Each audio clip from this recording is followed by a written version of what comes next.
नमस्कार। आज market 1400 point पडलं, 1400 पॉईंटपेक्षाही जास्त। पण नाण्याच्या जर दोन्हीही बाजू पाहिल्या तर काही लोकांनी दिवाळी साजरी केली आणि काही लोक खूप दुःखी झाले। आता तुम्हाला कदाचित लक्षात आलं नसेल की मी असं का म्हणते। आपल्यामध्ये आपण होळी हा शब्द चांगल्या अर्थाने वापरतो, शिमगा हा शब्द वाईट अर्थाने वापरतो। तर कुठे दिवाळी साजरी झाली आणि कुठे शिमगा झाला। आता दिवाळी कोणी साजरी केली तर मार्केटमध्ये दोन प्रकारचे लोक असतात, एक बुल्स असतात आणि एक बेअर्स असतात, किंवा कोणी म्हणेल बियर्स। म्हणजे ज्यांना मंदी करायला आवडते आणि काही लोक तेजी करतात। म्हणजेच काय की आधी खरेदी करतात आणि भाव वाढल्यावर विकतात, त्यांना आपण बुल्स म्हणतो। आणि आधी विकतात आणि मग भाव कमी झाल्यावर खरेदी करतात, म्हणजे बरोबर उलट करतात, त्यांना आपण बेअर्स म्हणतो, बियर्स म्हणतो। म्हणजे अस्वल आणि बैल असे दोन प्रकार मार्केटमध्ये असतात। म्हणजे इन्व्हेस्टर्सचे तर एवढे प्रकार आहेत की पुष्कळ वर्णन त्याचं पुस्तकामध्ये सापडतं। तर ज्या लोकांना मंदी आवडते, आणि मंदी आवडण्याचं कारण मंदीच्या बुडाशी भीती असते, निराशा असते, त्यामुळे एक प्रकारचा अविचार असतो। आणि मग तोट्यातही लोक शेअर विकून टाकतात। अरे आज तुला 3000चा भाव दिसतोय, उद्या 2100चा तरी दिसेल की नाही कोणास ठाऊक। आणि मग त्या माणसाच्या डोक्यात चक्कर फिरू लागतात, खरंच असं झालं तर आपले आणखी 900 रुपये जातील, आणि तो घाईघाईने ते शेअर विकून टाकतो। त्यामुळे ज्या ठिकाणी भीती आहे, ज्या ठिकाणी निराशा आहे, तिथे लवकर पैसे मिळतात। म्हणजे मंदीवाल्यांना फार थोड्या दिवसामध्ये मोठ्या प्रमाणावर प्रॉफिट मिळतो। म्हणजे आत्ता तुम्ही बघितलं असेल तर मार्केट वाढायला जेवढा वेळ लागतो, म्हणजे 1.5 वर्ष मार्केट वाढण्यासाठीचा कालावधी जातो, आणि तेच 3 महिन्यामध्ये 4 महिन्यामध्ये तेवढं मार्केट पडतं किंवा मंदीमध्ये जातं। त्यामुळे सध्या जे लोक मंदी करून पैसे मिळवत आहेत त्यांची चांदी आहे, आणि ज्या लोकांना तेजी करून पैसे मिळवायची सवय आहे त्या लोकांचं मात्र नुकसान होत आहे। त्यामुळे एक शिक्षक या नात्याने दोन्ही बाजू आपल्याला बघितल्या पाहिजे। पण पूर्वी शॉर्ट करता येत असे, म्हणजे तुम्ही तुमच्याजवळ शेअर असोत किंवा नसोत तुम्ही विकू शकत होतात। आता तसं करता येत नाही, कारण ते दाखवतं तुम्हाला की हे शेअर तुमच्याजवळ नाही आहेत तर तुम्ही विकू शकणार नाही। काही ब्रोकर्स जास्त पैसे घेऊन, जास्त मार्जिन घेऊन विकू देतात, असं माझ्या कानावर आलं आहे। पण इन जनरल पूर्वीसारखं आता शॉर्ट करता येत नाही। फक्त तुम्हाला विकता येतं ते फ्युचर्समध्ये, ऑप्शन्समध्ये।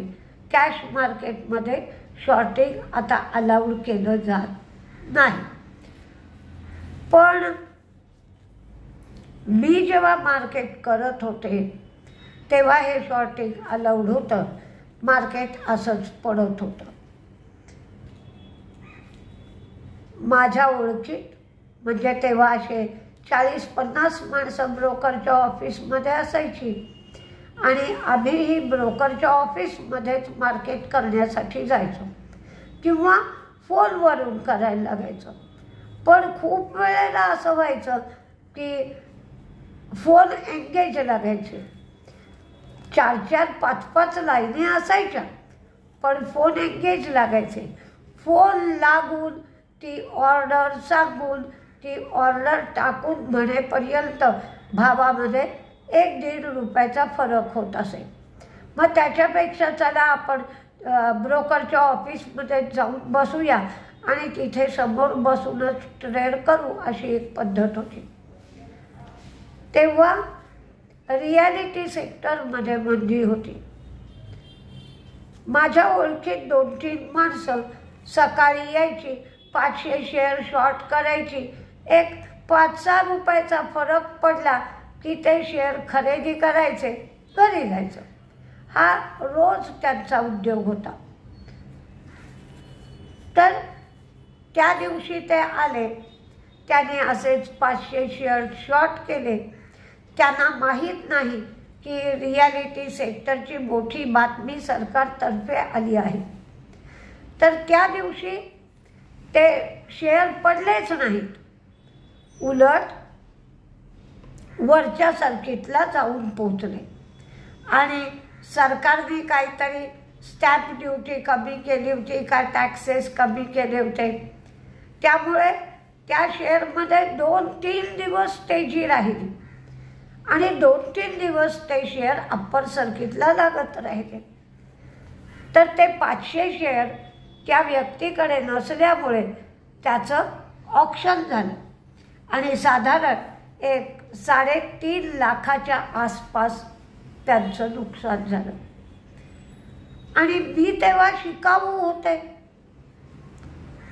तर माझ्या मनावर त्याचा एवढा इफेक्ट झाला की मी कधीही आजपर्यंत शॉर्ट केलं नाही. म्हणजे अगदी ब्रोकर जे होते ते माझ्या ओळखीचे होते. मी म्हटलं असतं मी शॉर्ट करू का, तर त्यांनी परवानगी दिली नसती असं नाही. ते माझे फास्ट फ्रेंड होते.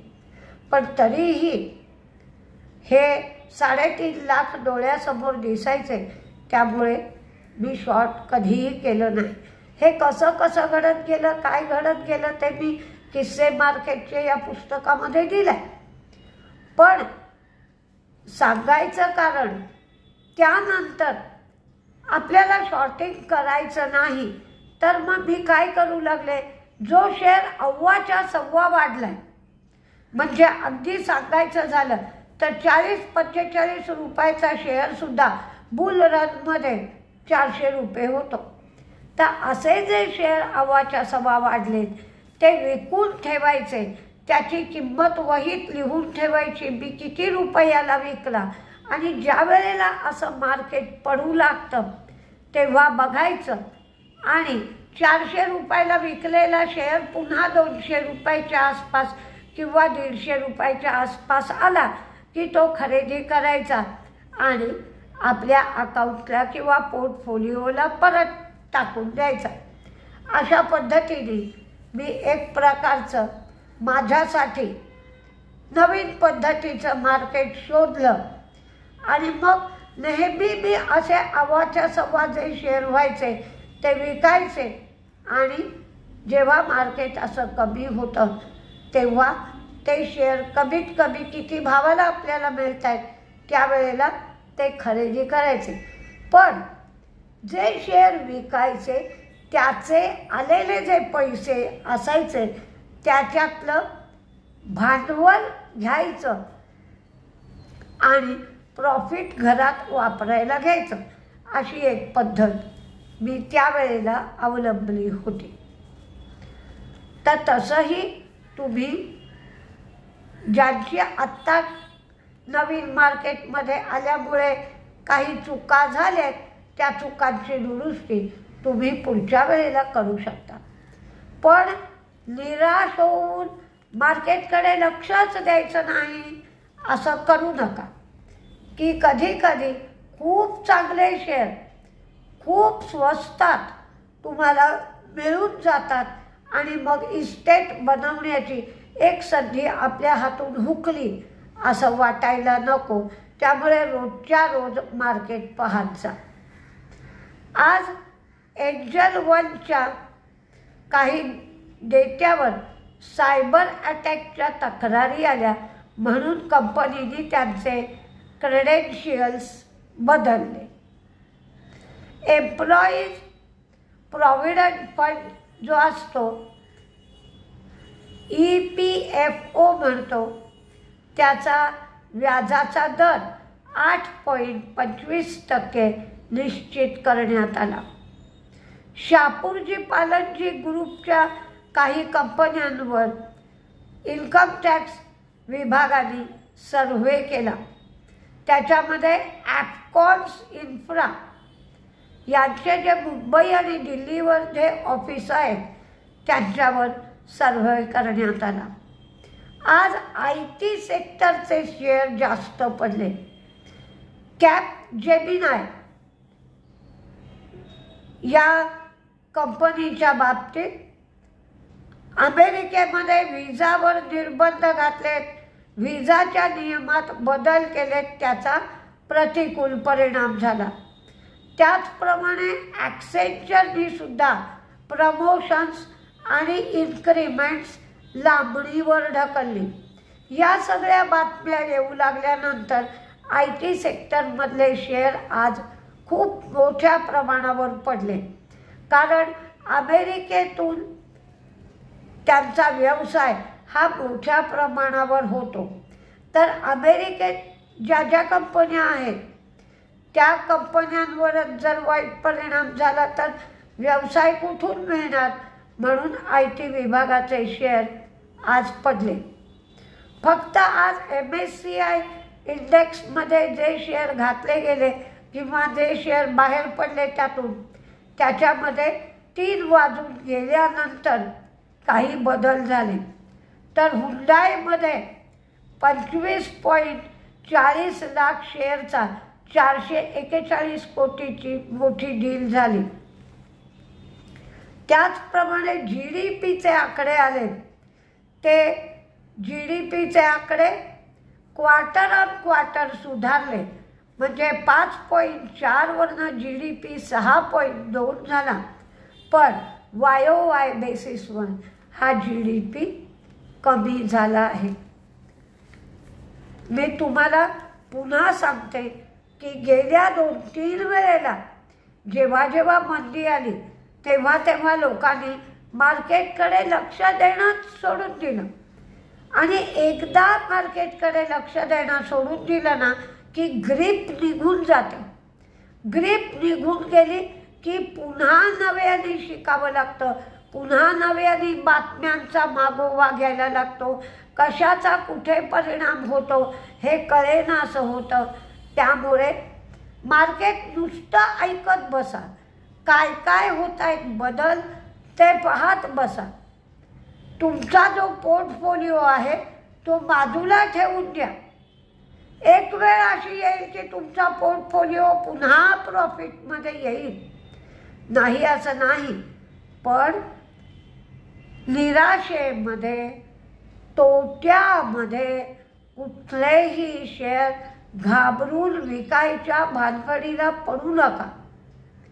बदल होतो, मार्केट आहे, परिस्थिती बदलते, राजकारण बदलतं, निवडणुका होतात, आत्ताचे लोक जातात, दुसरे नवीन लोक येतात, धोरणात बदल होतो, कधी भूकंप होतो, कधी पूर येतो, युद्ध होतं, वेगवेगळ्या गोष्टींनी मार्केटमध्ये बदल होतो. तर काही शेअर्स वाढतात, काही शेअर्स कमी होतात. त्यामुळे कधी कधी आपले पोर्टफोलिओसुद्धा सुधारत जातात. त्यामुळे घाबरून विकू नका, थोडंसं शांत राहा, म्हणजे तुमच्या तब्येतीवरही वाईट परिणाम होणार नाही. हे मार्केट सावरेल, पण आपल्याला काहीसं शांत राहावं लागेल. तेवढा फक्त थोडंसं शांतता ठेवा, सगळं नीट पुन्हा सुरळीत काही दिवसांनी सुरू होईल. याच्यावर विश्वास ठेवा. त्या काय सांगतात, त्यांना काय कळतं.